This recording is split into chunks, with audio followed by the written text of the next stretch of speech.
Welcome to the Beyond Fashion Business Podcast. In this week's episode, I sat down with the founder of Ditch, Zeb Chace. Zeb started his fashion brand at just 17 years old, and by 21, he has grown Ditch into a cult brand, making multiple seven figures per year. Zeb has become a leading figure for young entrepreneurs in fashion, so in this conversation, I wanted to speak about his approach to starting a fashion brand and the key strategies and principles that drove his success at such an early age. Without further ado, let's dive into this week's episode. Just really well, and we'll just edit everything afterwards. By the way, how old are you? Like 19?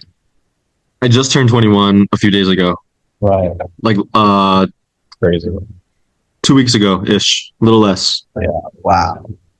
Damn. And when did you start? Like when you were 17, I'm guessing ish. Yeah, so we started like diving into the idea when I was in my late 17. And I was originally living in Florida. Me and my friends, we met on Minecraft. Crazy introduction, but we met on Minecraft. I've met so many people who are really good at business off of Minecraft, which is just like a complete off to the side, different note, nothing to do with the brand, but I've met a lot of really successful people off of Minecraft. All my friends that I used to play with are rich as fuck now, which is super dope. I'd love to see that. But yeah, I met my friend on Minecraft. I was 17 and like the family life was not going well at home. Didn't enjoy it. Wasn't healthy. I needed to move out, and we were literally just playing. And I at the moment was like already looking for apartments and stuff in Florida where I was living. Extremely expensive and out of my budget for a 17-year-old. Like what I would have been paid at a minimum wage job there at the time was like $7.30 an hour, which is insane in America. I know it's now a lot higher, but that was when I was 17. So it was like not gonna work. I was just venting to my friend on Minecraft about how like I have to fucking move out. Like I hate it here. Like I don't have enough money for this shit. I had a good amount of money saved up from like past businesses I did. I've always been doing businesses online and stuff on my phone and stuff, but like it would just be eating through my savings. Like the amount of money that I could actually obtain would not be in pace of how much I'm spending on rent. Right. And he just mentioned to me how he had a friend that was like supposed to move into his garage to live there to keep his government funding. Like he was getting like money from the government every year from being like low income, but he needed to move out of his family's house to keep it, and then ended up falling through. He didn't move in, so he had like a fucking bedroom set up in his garage. He's like, do you want to come live in my garage until you can like afford to get an apartment?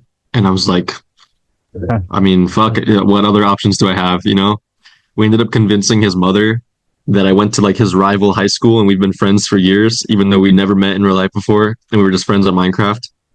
And then 3 days after I turned 18, I drove from Florida to California.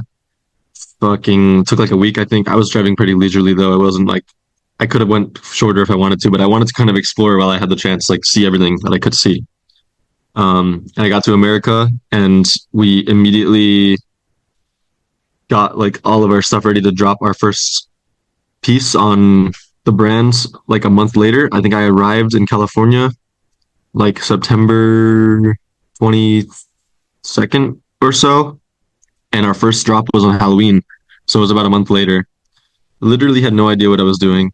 I was a really big fan of the Mayhem band tee, which is just it's just the Mayhem logo, and it's like super spiky and it has like wings and shit on it. So we paid some random kid that emailed me on off of my Instagram page that saw that I was starting a brand to make me that logo. And then we screen printed it on LA Apparel blanks that we paid some other kid in Texas to do for us. Just complete random, bro. Like we didn't know what we were doing or who we were talking to. We put a lot of our trust into some random people, and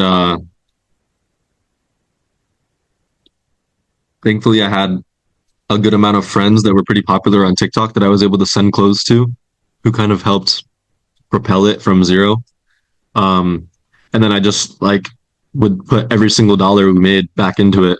I was working at Target over here in California full time, and my entire paycheck would go towards bulk orders.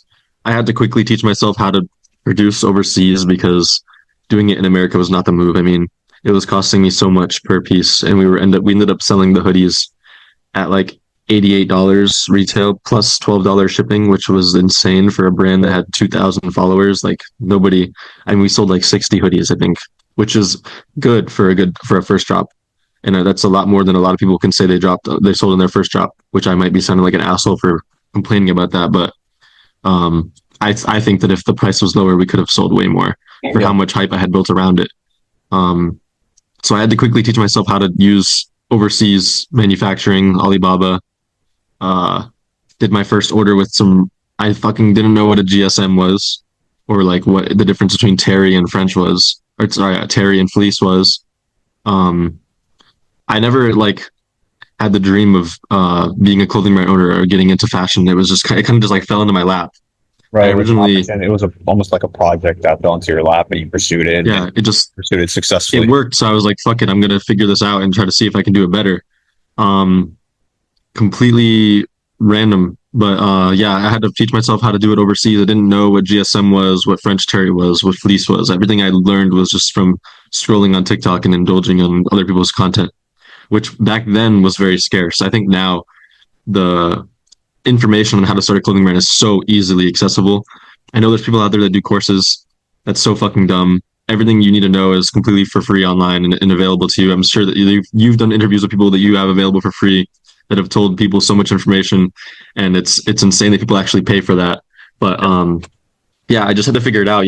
I would ask people that I knew that had brands. I would look at videos on stuff, how to find manufacturers. Like I just self-taught myself everything. And we originally did our first order with some random manufacturer in Pakistan. It was like $16 per hoodie. And I'm thinking to myself, like, oh my God, that's so cheap. Like, what the hell? Well, there was a reason why it was so cheap. It was so fucking shit. Like, the quality was so bad. But somehow we made it, we were able to sell all 100 of them. Or actually, no, that's not true. I would send a lot of them out to like influencers and stuff. But we were able to sell a good amount of them. Enough of them to the point where I was able to place my first bulk order on some knit sweaters. That Pakistan order that I had placed was with the exact same logo as the first drop. It was just on a lower quality garment, so we could sell it cheaper. Excuse me. Yeah. So then the second order, I saved up enough money to place an order for 100 knit sweaters that was made in China this time around. And the design, I literally made it on the Pixar app on my phone. I think the first few collections we dropped, I did it all on my phone. And it's kind of insane because for the first year and a half or so that we were doing the brand, people would beg us to restock those items. And I'm thinking to myself, knowing the process that it took for me to make it and knowing how low effort was, it made me dislike it more than I guess the person who was consuming it would dislike it, because I really hated them. I mean, they would ask me to restock that knit sweater, which was literally just like a oatmeal colored knit sweater with like 4 bats climbing up the shoulder, that I took off of a Google image and then put it onto a knit mock-up that I found on Google, sent it to the manufacturer, and they did it. And it was a jacquard knit, and I made 100 of them, and they sold very fast. And it's pretty crazy because it literally took me no effort to make it. I had no design experience. I still to this day don't know how to use Photoshop. No fucking clue. I don't think that's a prerequisite that requires to make a clothing brand. I think I'm way better at marketing than the design aspect of stuff. I'll think of an idea and I'll voice that to my person that does the designing, and he'll make it come to life. And he's extremely talented in that aspect. But I have no fucking idea how to use any type of design programming. Like I have never felt the need to learn as a foundation for the brand. Yeah. Interesting. I've always just been like, I could have been like my role could be considered like a creative director, I guess, because I just will think of an idea that I want to make come to life, and then I will explain that in as much detail as possible to my designer, and then he'll make it work and he'll make it happen. He'll mock it up. He'll give me all the files necessary, and I would have to voice that over to the manufacturer. That's another thing we've never done in the entirety of it will be 3 years old on Halloween this year. We've never made a tech pack. That's another thing that I think a lot of people think is a prerequisite for owning a clothing brand. I have no idea how to make a tech pack. My designer doesn't give a damn about learning how to make a tech pack. He just makes cool shit for me to produce in China or whatever I make it. And I've just been really good at voicing it because I had to learn all the phrasing, like the materials used, the way that it'll be printed or embroidery or patch, whatever we end up doing.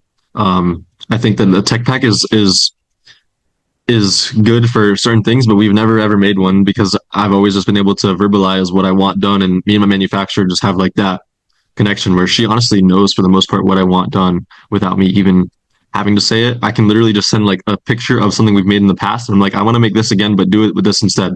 And she's like, okay. And that's literally it. And then the sample will be in production, and I'll have it in 2 weeks, and it will look great. It's just like something that we built up a relationship with the manufacturer in such a way that we don't need to like over explain ourselves. She kind of just already gets it. She already knows what we want. She already knows what we need, and she knows what we like. So it's made that a lot easier. But shit, I got so sidetracked off of where I was starting at. No, I think it's dude. It's right. You kind of like unpacked the beginning process very. I can only tell you're going to be an easy person to interview, by the way. But yeah, there's so many questions. Let me see. Well, first off, I mean, it's funny that you say Minecraft because yeah, back in my day, it was RuneScape. That was kind of like the cultural thing of the movement, which is kind of like a World of Warcraft kind of like extension.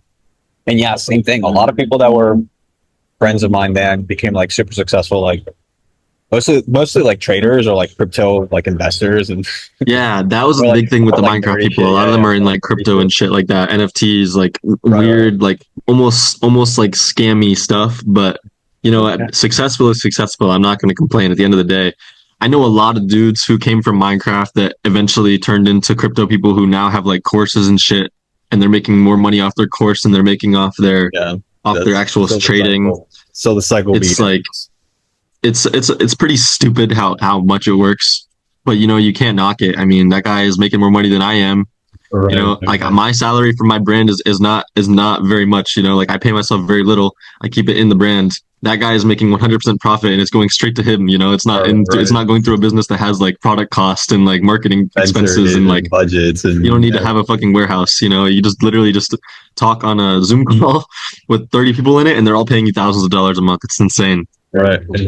Okay. And wow. Okay. Let's kind of like unpack everything that you've said so far, is that because I want to get a lot more specific in terms of the process so that people can like learn about it.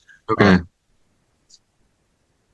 What would you think? A foundational question would you? What do you think has been foundationally very different from not Ditch as a brand, but mostly you as an entrepreneur building the brand? So number one thing that stood out is, again, it doesn't seem like to be like a very technically design driven brand. Like that's never like a core strength of you or the building process.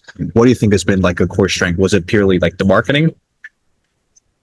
I mean, I would say so, yeah. I think that, like I said before, me having friends that were popular on TikTok and social media was a great advantage that we had early on. I was able to get it in front of a lot of people that most people didn't have access to. But I also must admit that now to this day, I've built so many like more connections with people that are popular on social media and YouTube and Twitch and whatever else that I didn't know back then, just simply from just fucking cold DMing. I mean, people would do cold calls. Like I cold DM. Like I'm constantly trying to connect with new people and create relationships with them so that I can get my clothes in front of more people. And I want them to be on people that I think are fucking, if I think they're fucking cool, I'm going to send it to them, you know? Sometimes the follower count isn't actually what I aim for. If I see a dude who only has like 1,000 or 2,000 followers, but he has fucking sick outfits on Instagram, I'll place that at a higher priority to get him a free package than somebody that has 100,000 followers but can't dress for shit.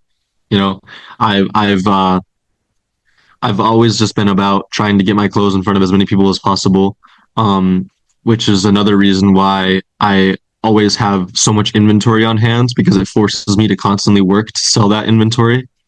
That's something that's helped us a lot, is that we transitioned from being one of those drop-based brands where we were trying to sell out every single drop as fast as possible. It's like, guys, it's gonna sell out. There's only one of these made in the world. Like, please order it so fast. Like, do you want early access? Right. Which it's like, we still do those with certain items that do sell out fast. But Yeah, and the priority, like the I've purpose pivoted mostly for marketing and positioning than for actual like exactly. development. Yeah.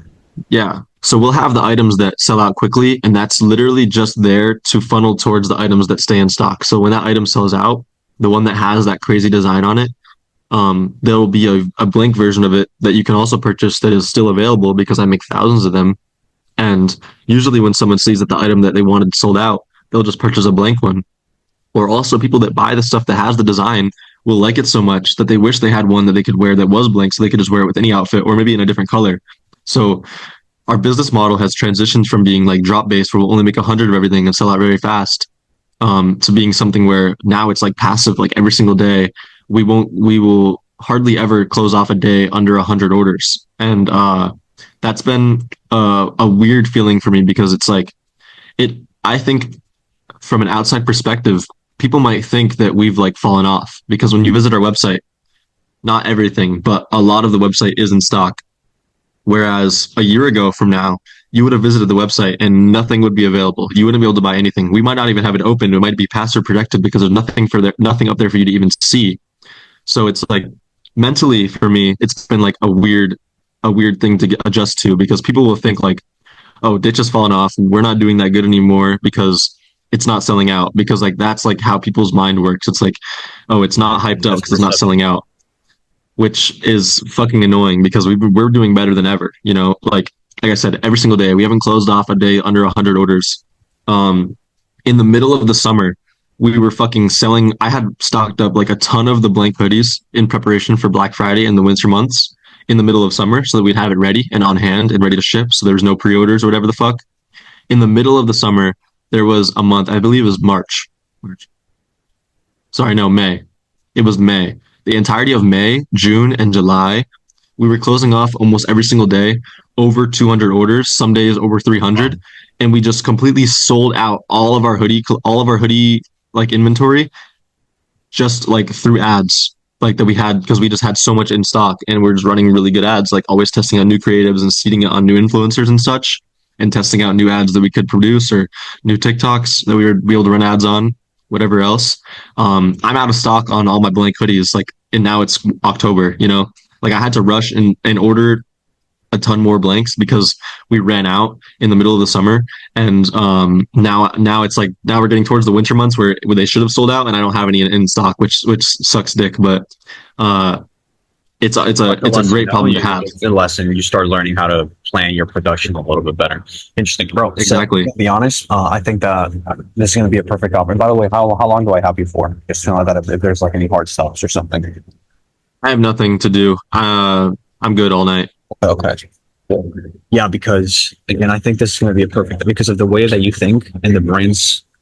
I can tell you've been very, very strategic in terms of the process. Like you've been very, very aware of what the processes looks like. So taking advantage of the fact that you said that you don't need a fuck to buy a fucking course, let's try our best to digest the steps in this conversation so people can really have a sense of what they have to do. So let's divide the pitch into stages. Stage one, of the brand, stage two of the brand, stage three or let me ask you a question. How many stages do you think the brand has to go through just to set that as a foundation?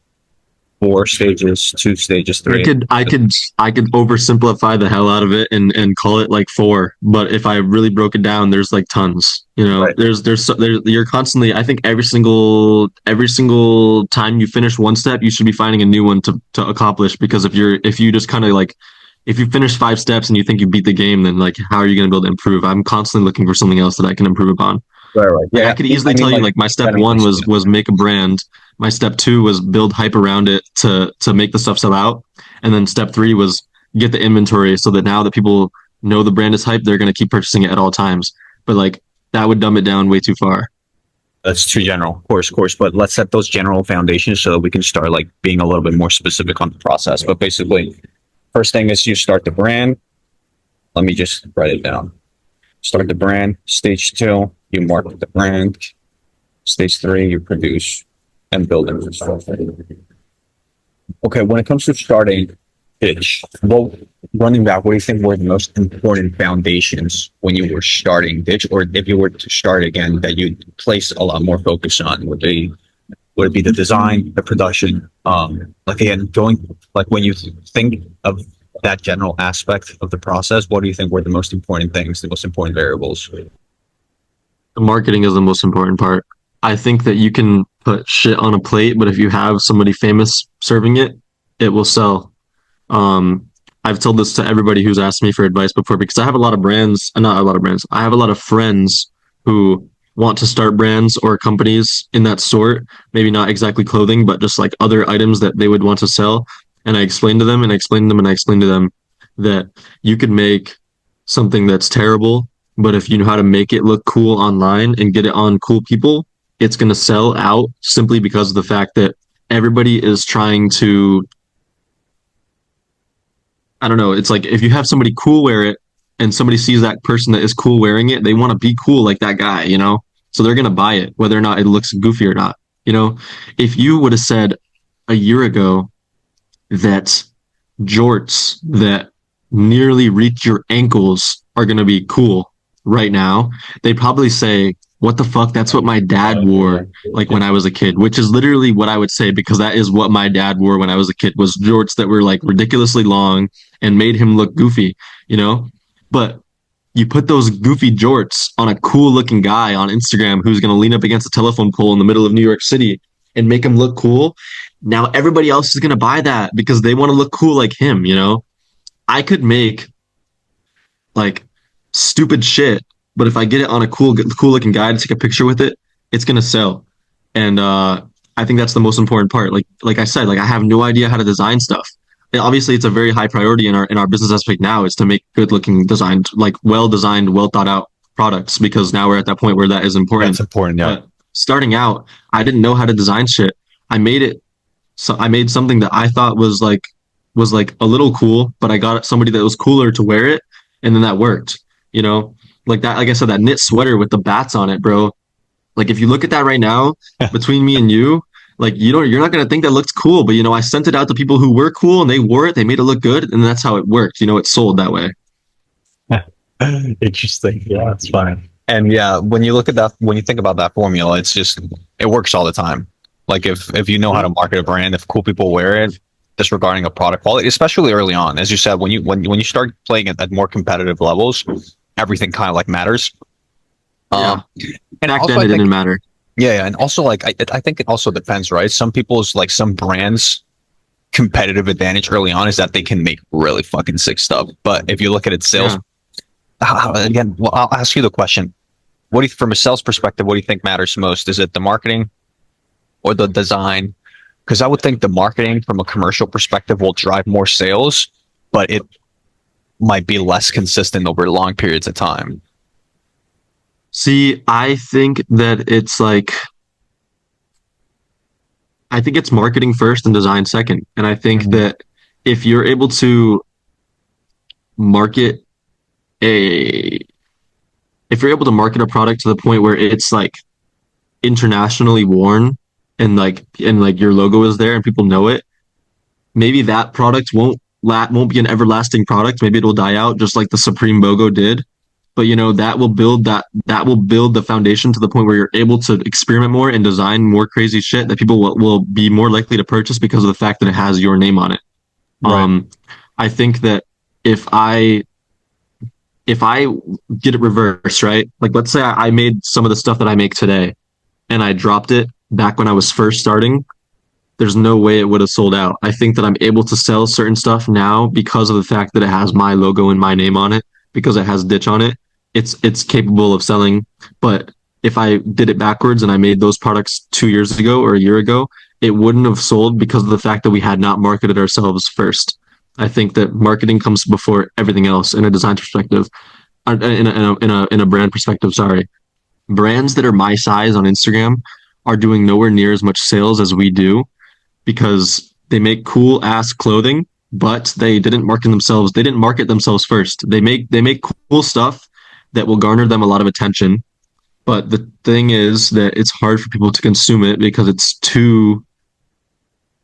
it might be too extravagant, or maybe their prices are too high, or they didn't build enough name for themselves to the point where people are willing to spend that much money on something like that. Or it's like, because their name is not big enough, that piece is not as acceptable, you know? Balenciaga is a fucking massive corporation. They can make weird ass clothing, but it's acceptable because it's Balenciaga. Right. You know, I think that there's like this meme I saw on Discord recently. We have a big Discord server, which has really been successful for us, which is a complete random side note. But I saw this meme in the Discord recently where it was like, but it's V-Loan though, and it's like a guy walking around like doing all this extra shit to show off the back of his shirt. You know what I mean? Right.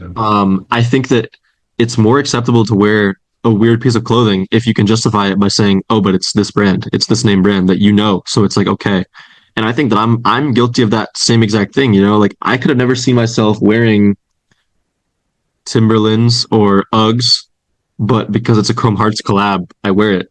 That's my justification for it. You know, so it's like you can make something that's super weird, but the consumer will justify it because of the fact that it's got a name brand slapped on it that they recognize and it's popularized.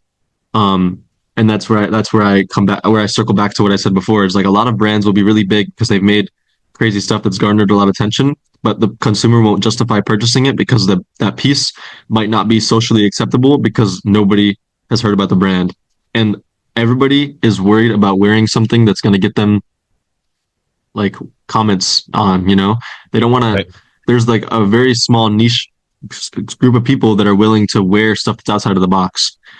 You know, the masses don't want to do that. They're not fashion influencers. They just want to wear something that makes them feel comfortable when they go out, you know, when they go to school, when they go to work. And if you make really extravagant stuff, you might be able to cater to that really niche audience that is trying to wear the really weird shit, you know, and wear those outlandish ass outfits. But the average consumer isn't going to be interested, you know. Yeah. Um, It's a I think that yeah. Go ahead. Sorry, bro.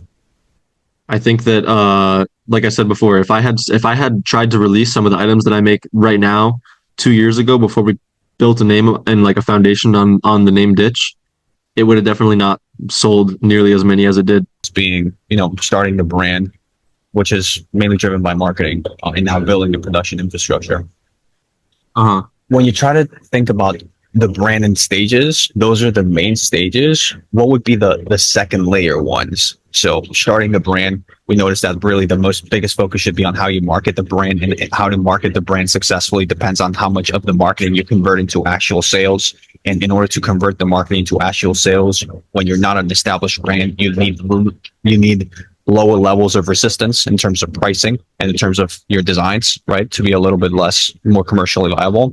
What would be the second kind of like more specific step that you would think about that is extremely important to get to the stage that Ditch has got into? Getting your systems in order. I think that a lot of brands will fail before they even have a chance to start because they lack the infrastructure that is needed to get a customer their order in a timely manner, and they'll basically throw it out. They'll make, like, I know so many brands that have made really cool products and they've marketed it very well, but because of the fact they didn't have the infrastructure, may that be, excuse me, the team needed to fulfill those orders in a timely manner, the space needed for that, and the capital that you need to put up the money for a pre-made collection, that they'll do a pre-order. They will basically not think anything through. They will make a cool product and they'll market it really well. But they completely forget about what happens, what's the byproduct of that. Like Right. the sales come in, Just 50% of the operations of running you completely a brand. forget about the fact you have to file taxes. You're gonna need to have space for all those products to come in and be stored somewhere in order for you to fulfill it. Because sometimes, I mean, for example, I don't know if the same problem might happen with somebody else, but we did a humongous pre-order on the masked hoodies, which was our biggest product back in the day that kind of like sent us from being a small brand to a big brand. We sold so many during that pre-order that when the fucking shipment started to arrive, we didn't have enough space for it. We were keeping, I'm talking pallets, like thousands of hoodies in our backyard because we had nowhere to put it indoors. And it would get rained on and shit, you know? It's like thousands, like boxes and boxes and boxes, not thousands of boxes, but thousands of hoodies within boxes, hundreds of boxes full of masked hoodies in tons of colors, sizes extra small through double XL, completely jumbled up in random places, not organized at all because of the fact that we had so many. We didn't have a choice. We just had to throw it wherever the fuck we could fit it. And that was like, that like sent us back a lot, you know. I'm extremely lucky to have been able to keep the trust between me and my customer, despite those little speed bumps that we had back then when I did not have the infrastructure set up. But one thing that we did do well was we were very quick to get it figured out once we learned, you know, like we learned like, okay, there's not enough space in this office. We need something bigger. So we quickly figured out where we can get our warehouse, and we built a team which is fucking amazing. My warehouse team is fucking amazing. I'm extremely lucky and grateful for them, and I pay them really good for that reason. We're not doing 3PO. I fulfill everything myself. I'm in the warehouse right now. It's 6,000 square feet. We have an amazing team that does a very good job at shipping. Obviously, there's problems here and there, but for the most part, for the amount of orders that we're sending out, we have a very good success rate with getting the correct item and on time to the customer that a lot of brands fail at because they try to do everything themselves, which it will just eat you alive, you know? If I tried to fulfill all of my orders myself, design everything myself, market everything myself, do it at my house or whatever, you know, and like accounting and financials, all of that. If I tried to do everything myself, I would go insane. I would burn out and I would quit, you know. A lot of people will, you know, make a cool product themselves, market it themselves, and then they forget about everything that comes after. And then when it comes time to do all that, it's like, now what? I don't have anywhere to put all these hoodies or jeans or whatever it is that they might make. I don't have anybody to help me pack them. Like my friends might want to help, but you know, when it starts getting to a point where you're doing hundreds of orders a day and thousands of orders a week, your friends are going to want to start getting paid. They're not going to want to come keep helping you out for free, you know. Right. You have to put them on payroll. And then people are like, "Well, how do I start a payroll?" You know, like I'll just sell them. But then it's like now that's coming out of your personal account. You have to think about taxes. They forget about the taxes aspect of things. It's like, and then you'll finally get to the point where it's like you have to start scheduling people to come in to work, and now you have to worry about that. You don't know how to schedule people. You have to get a system for that too. All these things that nobody takes into account when they first start, and then it just overwhelms them, and then they burn out before it can become something big because they don't figure out those systems before it like. Yeah, I don't know. I don't know how to. It's like it comes like a tsunami where it's all coming at you from every angle. You have so many things you need to do at once, and you just end up quitting. Yeah, of course. As a brand grows, so does the level of operational complexity because you're doing simple steps times 100. And those simple steps times 100 have other smaller steps times 100 within them. So you need a lot of very solidified production, or not even production, just in every aspects of operations for the brand. But obviously, early on, it's not as big of a like. There's not as much shit going on, right? So you can take advantage of that to start building those infrastructure foundations. Which, in your case, what do you think are the most important? So you say you're not working with 3PLs. So, for example, from a production perspective, because that's what typically is the biggest kind of like first infrastructural challenge for brands. Is it mostly about finding the right manufacturers, having like specific production like systems and processes internally, working with a 3PL? Like, what do you think would be the foundational infrastructure things that young entrepreneurs or aspiring entrepreneurs should be thinking about? So yeah, I think that a lot of people will waste too much time asking around and texting other brand owners, or I would just say other brand owners, trying to get their manufacturer's contact. See, I get so many DMs all the time asking me like, "Hey bro, what's your manufacturer? What's your manufacturer?" I've had people offer me money for my manufacturer. I think that's such a waste of your time. You can go to any manufacturer in the world if you know how to communicate with them properly and explain the product that you're trying to make. They'll make it right. They'll make it good. You know, they have the what's the word? Machinery and stuff like that that's available to them. They can make anything come to life if you're able to explain yourself correctly. If you know all the verbiage for all the little details in the product that you're trying to make, like most manufacturers can make it work, you know. Your problem isn't that you have a bad manufacturer. You're probably bad at explaining the product to your manufacturer, and you're bad at communication with that manufacturer.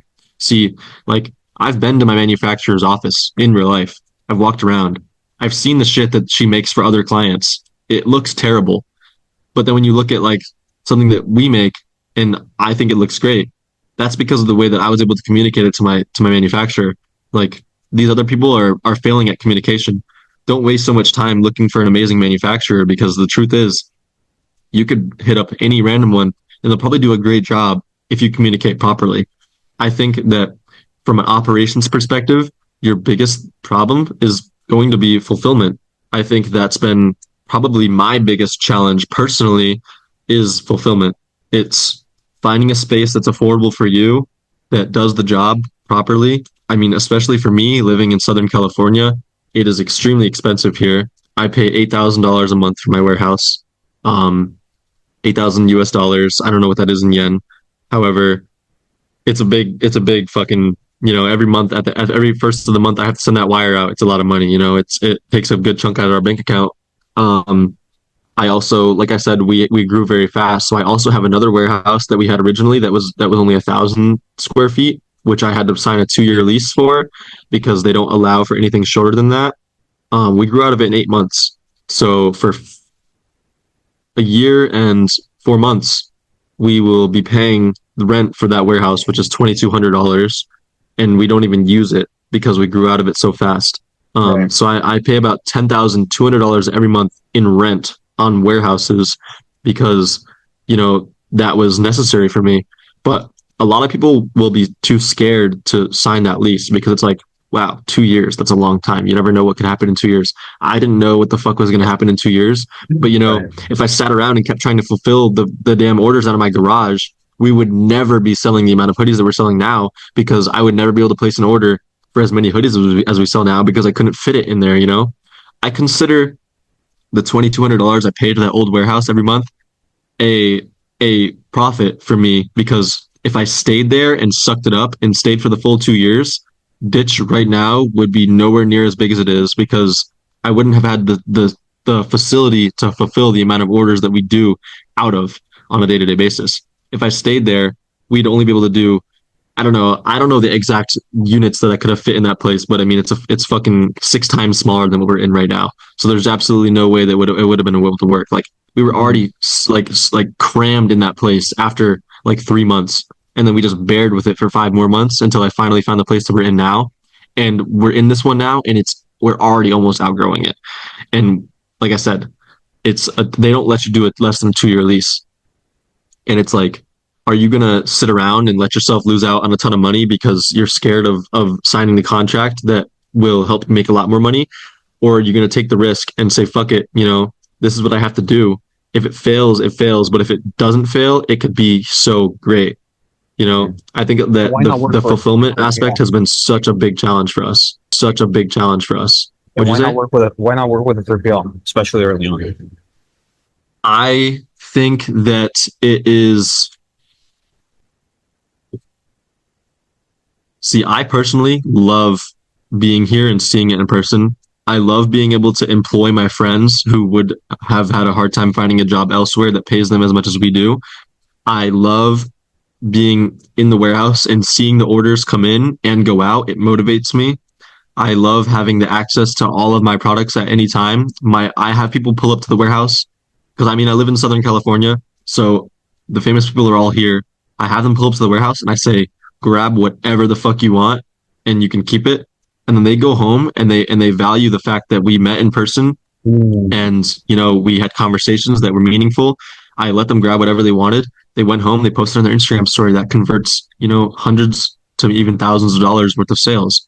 I think that the visual representation of the orders coming in and going out, it makes me work harder. I think that if I was using 3PL, it would feel like I'm drop shipping. It wouldn't feel like a real business. I feel like I would not work as hard. I wake up in the morning and I come to the warehouse and I get shit done. If I didn't have a second place to come to like this, like the warehouse, like I do, I think I would probably sit at home and play fucking video games, dude. Go back Maybe to that's just my Minecraft. maybe that's my own like poor mental fortitude, but Right. the fact that I'm able to come here and actually see it happening in real time makes me more motivated. It makes me work harder. It's more challenging. And I think 3POs are extremely costly. Like, yeah, maybe I do pay a lot of money in rent every month, but if I had to pay a dollar amount plus a percent of my fucking sale on every single piece that I sent out for all of these orders, I think I probably would be looking at pretty much the same price. Like Right. my payroll for my warehouse workers plus my rent is, whatever it is every month. I think we'd probably be paying the same amount of money for a 3PL. And they don't have as much care for your product. I mean, we're constantly doing like upsells where an item will be free if you are like the first 50 people to order, or an item will be free just at complete random just because we're feeling nice that day. A 3PO isn't going to do that unless you have it set up on your store where it's like they have to add it to their cart. That's like an extra step for the consumer. I can just post on my story and say, "Hey guys, for the next hour, I'm going to throw a pair of socks in everybody's order," and we can do it. But if I didn't, but I wouldn't be able to do that and convert those sales if it was at a 3PO. I can come into my warehouse at any time that I want and grab any item that I want and give it to somebody that's like important, like an influencer. If it was a 3PO, it'd probably add like a week. What if somebody is in town for the week and they're on tour and I need to get it clothes on them for them to wear it on stage, and I have to fucking email my 3PO and ask them to send it over. It's like Right. I can do everything a lot quicker. Um, I don't know. I mean, there's I'm not sure if you're familiar with this one brand called Alfric Eden. Mm. Um, it's like drop shipping where they constantly just email influencers Right. to send them packages, and then they do videos on them, and it's like a Chinese based company. I'm familiar with it because when I was like 16, 17 years old, I did TikTok, Hmm. and they would email me to send me stuff, and like then you would send them back. You're like, hey, I want these items, and then they would like take like 2 weeks to get you a tracking number, and then another 3 weeks for it to finally arrive because it's coming from China. It's like a month has passed. I don't even really want these clothes anymore. I don't feel like posting it. I don't know. It's like it's just I the understand. real time fact of it. It makes it. I like it better.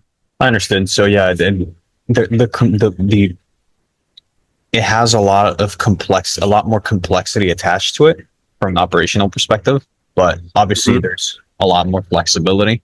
There's a lot more control, and also, again, the biggest return that you get, especially at your level, is just how you feel as an entrepreneur, as a leader. If you get a big emotional return when you not working with a truly pay all, then it's worth it because at the end of the day, that's what Yeah. drives the brand. Yeah. Okay, and I going a think it's step, also just yeah, go ahead. it's super fun that I'm able to have like a team of people that work for me that I'm friends with and I'm cool with, and I can come in and I can enjoy myself when I'm here. We have good conversation. They're my friends. I'm able to help them financially where they may have been working somewhere else. When I come to work, I'm at work with my friends, and they don't feel like when you ask your friend, you're like, yo dude, you want to go do something tonight? They're like, I can't, bro. I have work in the morning. It's like it's so dope when I'm able to Right. ask my friend that because they have work in the morning, but they're coming to work with me. And if they want to come up an hour late, I don't give a shit. I know why you were out late. We were having fun. And then when we do come to work, we're also still having fun. And that's also a pretty difficult thing to overcome is when you're like in boss mode and when you're in friend mode, because like I said, all my employees are my friends. So I have to go into boss mode sometimes and say like, hey dude, get the fuck off your phone. But for the most part, it's an extremely enjoyable experience. Mhm. And it makes me feel great that I'm able to give them all jobs. Whereas like they may be working somewhere that they hate, they might be getting paid not as much as they should, and then I'm not able to hang out with them as much because they're working at the place that they don't even enjoy. Now we're able to enjoy ourselves and have fun together at work, which is awesome. Right. Thing. And if you had to start through the whole, like, infrastructure building process, would you start with a 3PL and then slowly transition into having your own warehouse and managing the process yourself, or would you just do that from the very, very beginning, or at least set the foundations for that? I think I would always start the orders, package the orders myself. For the first long period of time, I don't know the exact time frame. We were packing the orders like it was me. I was packing the orders myself. Right. At one point that is what you do, but as it starts to grow, you can't handle it all yourself. You need to find the team that will help you. But like I know brand owners that I've met who have like asked me like, oh, how much do you pay these guys? And I tell them they're like, what? They're like, my buddies help me package my orders, but I don't pay them. So it's like Like we don't get Right. it done very fast. I'm like, well, there's your fucking problem right there, dude. You need to, they're like, they're employees. You need to pay them. Your Right. buddies aren't going to want to help your small business forever. Once it gets to a point that you're doing this many orders, you need to start paying people. And if you can't shill out that money to pay people that work for you, you're going to struggle doing it all yourself because it's just not possible. You have way more important tasks that you need to be focusing on as a CEO that should be not fulfilling and packaging orders for your company. There's a point when you should be doing that, and there's a point when you definitely should not be doing that. And I've met brand owners who I know the point that they're at in terms of sales and volume, and I'm thinking to myself, like, how the fuck do you not have full time employees? Like, that's why you can't Yeah, drop that's and what you're ship a collection in time because you're trying to have all your buddies come and work for charity. People aren't willing to do that, especially not in the economy that we're in right now. Right. Okay. And transitioning to the last part of the conversation. Sorry for taking it so long, bro, but I think that you're dropping a lot of bombs, so that's why it's taking a little bit longer than usual. If you have to leave, just cut me off and it's I'm fine. good. But so first thing, going a little bit back into what you said, in order to find a good manufacturer, because I think is something that a lot of people struggle with. You said that it's not a problem of a manufacturer, it's a problem of communications. So what foundation, what do you need to understand about communications, especially you because you don't have tech packs, right? So how do you approach this? Is it just learning, like literally doing one thing and fucking up and improving it? Yeah, trial and error, and ask a lot of questions too. I've been in China before, and I've seen my manufacturer's phone, and I've seen the way that some of these clients will talk to them, and I think to myself, like, wow, this guy's lost. And honestly, they maybe, I guess a good way to explain it would be like they put too much weight on the manufacturer. Like they'll explain something extremely poorly, and then when the manufacturer doesn't understand it and they get sample and it's shit, they're just gonna say, oh well, it's a bad manufacturer. I need to find a new one. No, bro, you didn't explain it correctly. You sent up like I took this one picture, which I would love to share with you after the interview's over. Just 'cause it's funny, it doesn't have to be included or anything. But when I was with him, he was showing me a chat that he received from somebody literally in real time that was like, I want you to make this hoodie for me, like as a sample. He was ordering a sample, and it was a really funny design. It was like one of those ETL brands, like the fucking hoodies had like 1-800 bag chaser on it, and it was like money and like Hellcats and shit. And he just explained the product extremely poorly. Actually, I'm just gonna find it. That's the best way for me to tell you because I don't remember what he said exactly, but let me look. I'm China. Okay.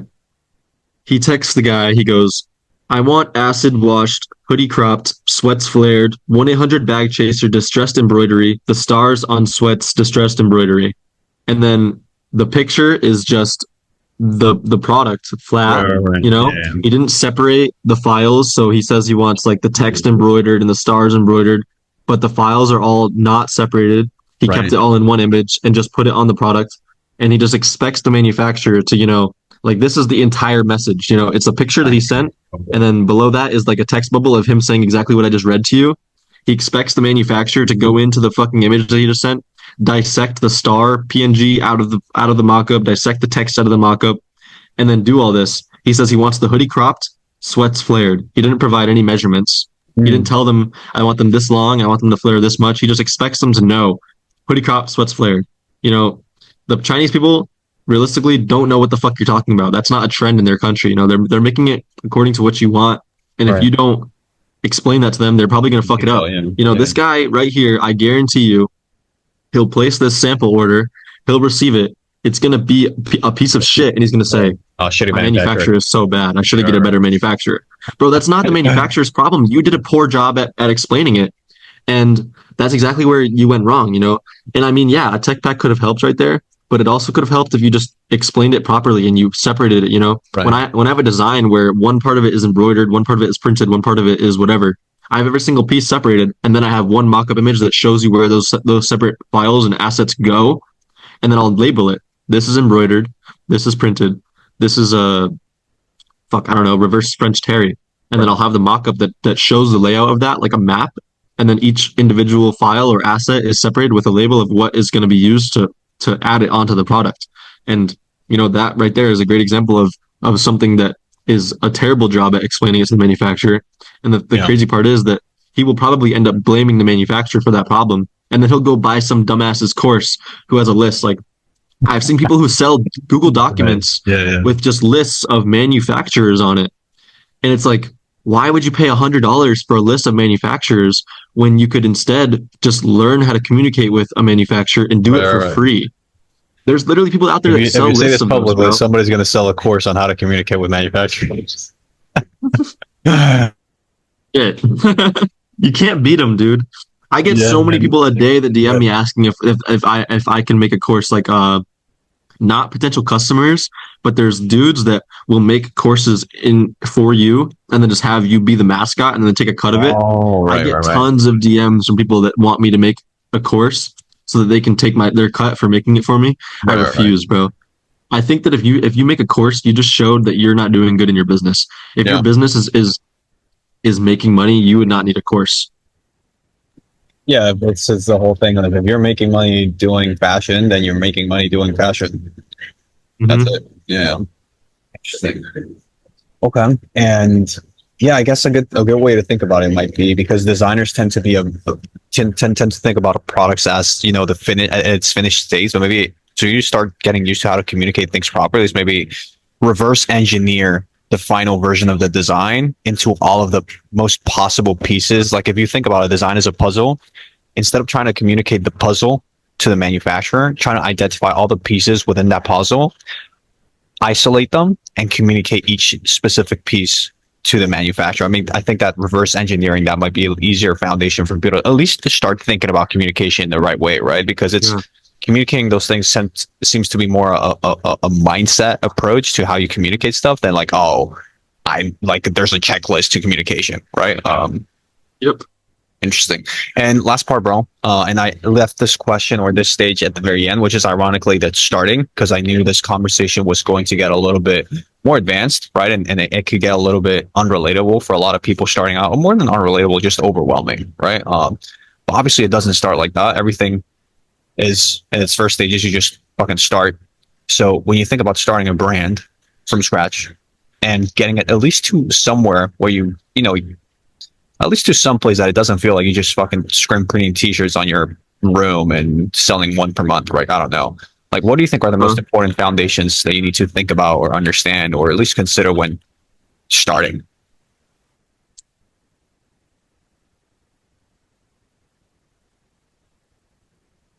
See, that is a difficult question for me to answer because I don't think that's even something that I ever thought about. I think it's something that you find out as you go. It's like trial and error. You'll figure out what you need to do by doing it. I think that like when I started Ditch, I wasn't thinking to myself, what is it that I need to do first? I would do something that like would then answer that question. Like for example, I would do a drop that did so well where it's like, okay, this did so well that now I need to go find a warehouse. But I didn't think to myself before that drop that I need to get a warehouse. I would constantly be handed new tasks that I would need to build a foundation around, but I would never have thought about them prior. I'm not even sure how to give you a good answer that wouldn't just be like extremely broad. Um, I think it's just fuck. Like I said, when I said like a really long time ago at the very beginning, I told you that when you break it down into steps, it's like once you finish one step, you figure out you need to do this next one. I don't think I ever had a set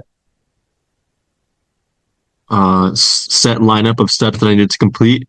I just fucking did Yeah, it, one and step at a time. one step came up after another. Yeah, yeah, yeah, and I understand that, but obviously it's especially when you're getting new at anything and we're starting. That's how you like to think because it simplifies, like it makes you feel comfortable and because it lowers the uncertainty of what you have to go into the future. But it really is as you say, like what like I think that the question, a way to answer that would be with another question, which is how do you think you should start, and then just do that one thing, and then how do you think like what do you think is the next step for you, and then focus on that thing. Um, but I don't know, like what do you think about education overall? Do you think that maybe when you're starting, focusing on instead of focusing and being worried, oh, what do I have to do? It's just how can I learn more things as quickly as possible? Because I'm trying to think of like when I was starting in my career, it was very very similar, and it's difficult, bro, because even the learning process is kind of like unavoidable. Like everything is just so complicated that you can't just like in hindsight, even if you were to like travel in time and tell yourself like what happened to you, like still you'd have to like kind of like go through the process in one way or Yeah, another. yeah. I don't know, man. I think that I've just been put in situations where I was forced to teach myself something because if I didn't, then Ditch would have gone under.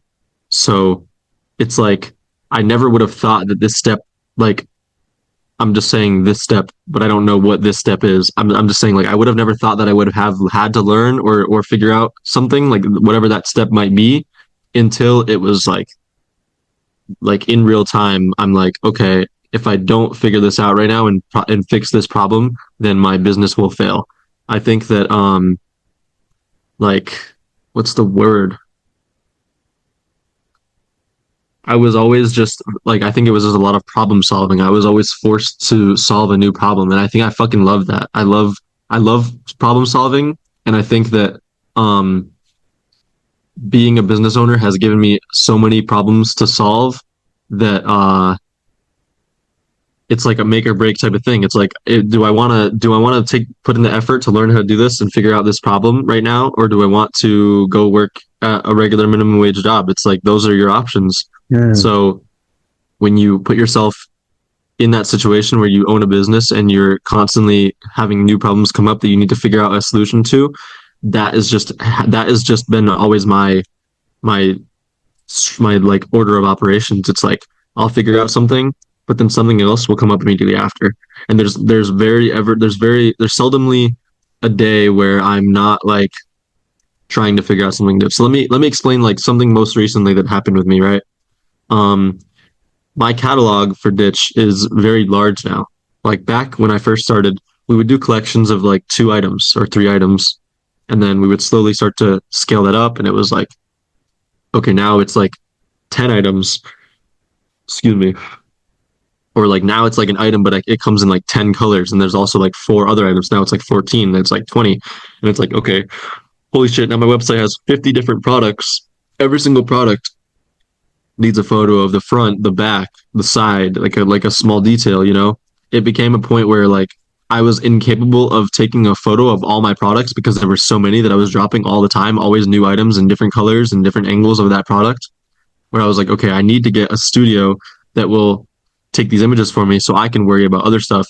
So I had to actively look for a studio that would take those images for me at a reasonable price. I think I had somebody offer me a contact to somebody that does like essences images, but he wanted like $80 per image, like 80 for the front, 80 for the back, 80 for a close up. Insane. So I had to figure out, I had to solve the problem of this is becoming too time consuming for me to take a picture of all these images. I need to find a studio that will take good flat lays for me to put on my website. And then I did it. So then as soon as I did that, I had all these really amazing, like high quality looking product photos that made my website look very professional, but they were all on a white background, which was weird because for the longest time I had taken all my product images on a cement background, which had became like my website's thing. Like my customers liked it. They liked how the Instagram looked because of that reason.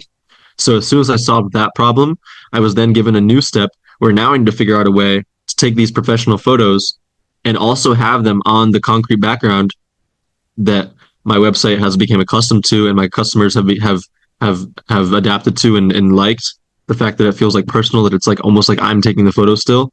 So I then had to find out how was I going to get these photos that were taken on a white background look like they're on a cement background. If you go on our website, I'm going to pull it up right now because I just want to visualize it really quickly. One second.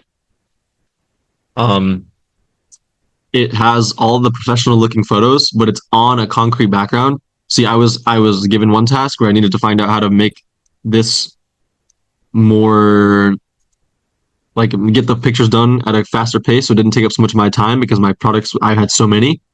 And then I also needed to then find out how to make it look like it's still our theme. So then I found one studio to take the photo, and then I found another person that was able to edit all the photos onto these backgrounds, then use like AI so that all the backgrounds were a little bit different. And it's like, you know, I would have never have thought that I would get to the point where I had so many products that I couldn't even take the photos myself anymore.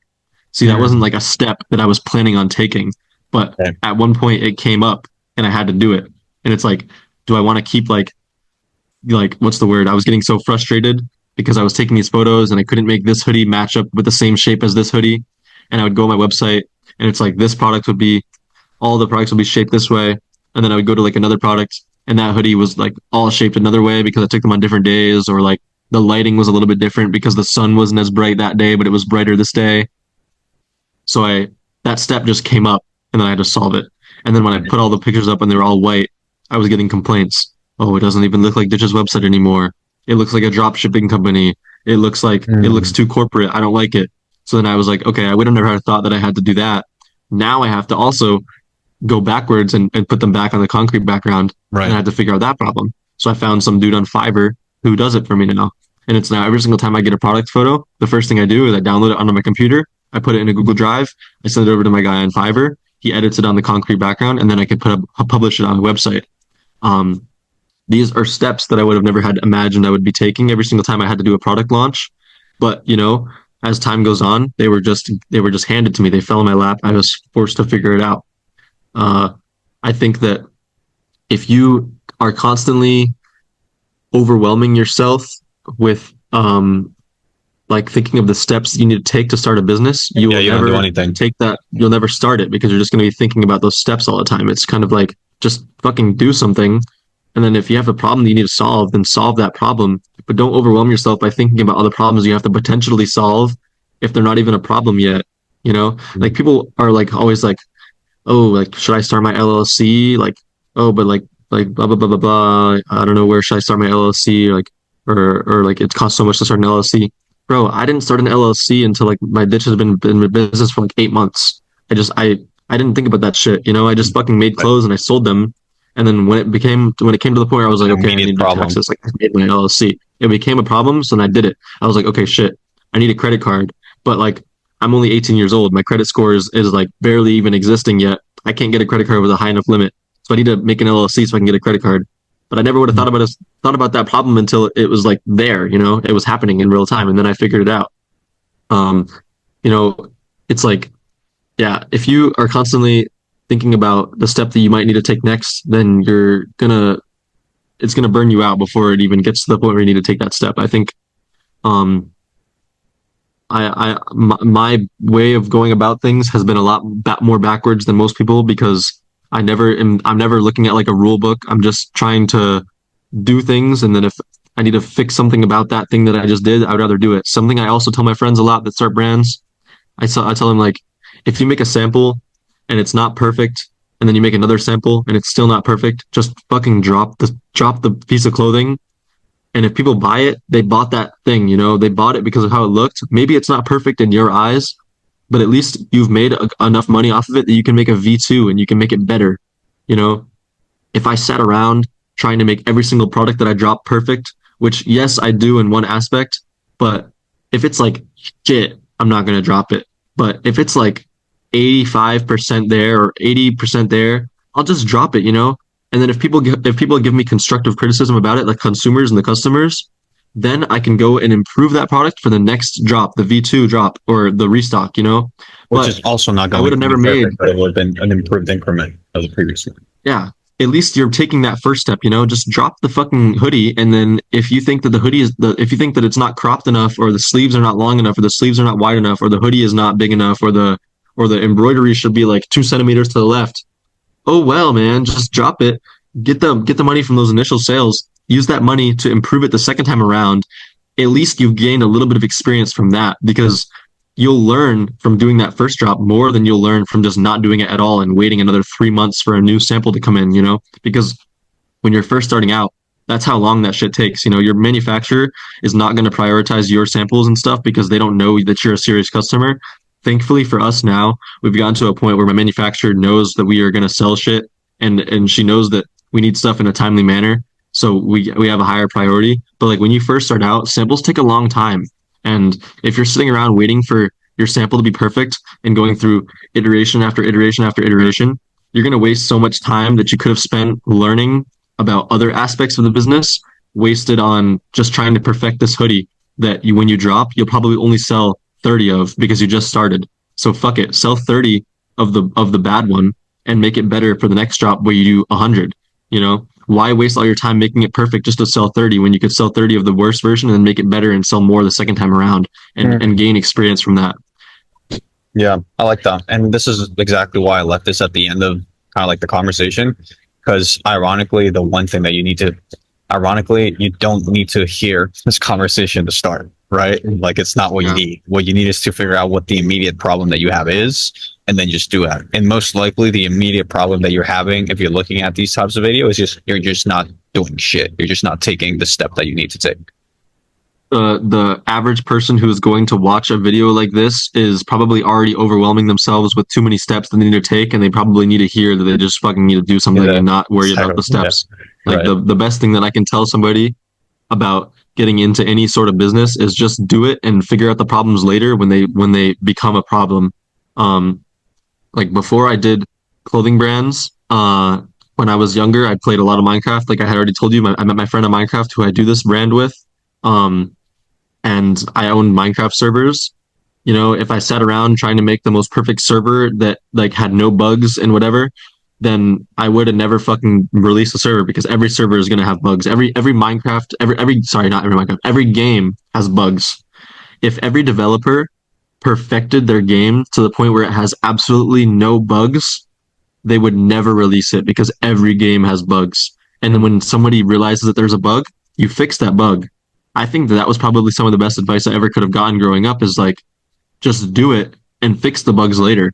If you sit around worrying about the bugs before you release it to the public and start like getting money from it, then you'll never be able to make money because you're always worrying about the bugs. Like that's something that just comes with time. You realize them, you patch them, and it goes on. You continue to make money off of it as you fix those bugs. Something that like I'm doing right now that I have like an expendable amount of money, is I'm like going back and like doing it for my younger self. I'm making another Minecraft server just because it's like been it's always like super fun just to make shit and find bugs and fix it. So that's like something that I'm working on like completely off the side away from Ditch. I was gonna eventually make a Minecraft server for our Ditch Discord server because we have 11,000 or almost 12,000 members in there, and they want us to make like a survival server for them. So we're working on a server, and then we're going to release it to those guys, and then also just like get some YouTubers to play on it or something. But I think that Minecraft, owning Minecraft servers probably gave me some really fucking great advice, as stupid as it sounds, because like I said, I mean, to be honest, bro, and fix them. Yeah, and also like if it's so close to you and your community, like it's also a great way to market the brand, or maybe not even market, just to increase like the community building aspect. You know, who fucking knows if you build like a pitch server, what that looks like and what that does to the brand. You can't plan what it doesn't look like, but it totally feels like an interesting decision, bro. Amazing sub. So yeah, overview of the conversation. Just to wrap things up, basically, ironically, if you want to start a brand, the steps, quote unquote, would be, you just get started. You learn how to market the brand, prioritize marketing. And in order to prioritize marketing, you need to be very efficient with converting the marketing, which comes down to decreasing the level of friction that customers need to buy your brand because nobody knows what it is. Decrease the friction by lowering price and going easy on the products that you're selling, which is very different. That the products that you market and the products that you sell are very different. Then start building the production infrastructure. Typically, that just means you ship stuff from your own room, and that becomes a bigger room later on with more people, and just do that repeatedly. And also by learning how to communicate with your manufacturers, a very important part of building that infrastructure. It's not a manufacturing problem; it's always a communication problem. So try to reverse engineer your designs, and again, isolate the pieces of the puzzle so you understand how to communicate each piece properly. And then last step to wrap up the conversation is that none of that shit matters. The only shit that matters is that to ask yourself, why am I not starting? And just do that. And then take action. Ask yourself that decision. And just repeat that process, and then just sling. Yep. Exactly.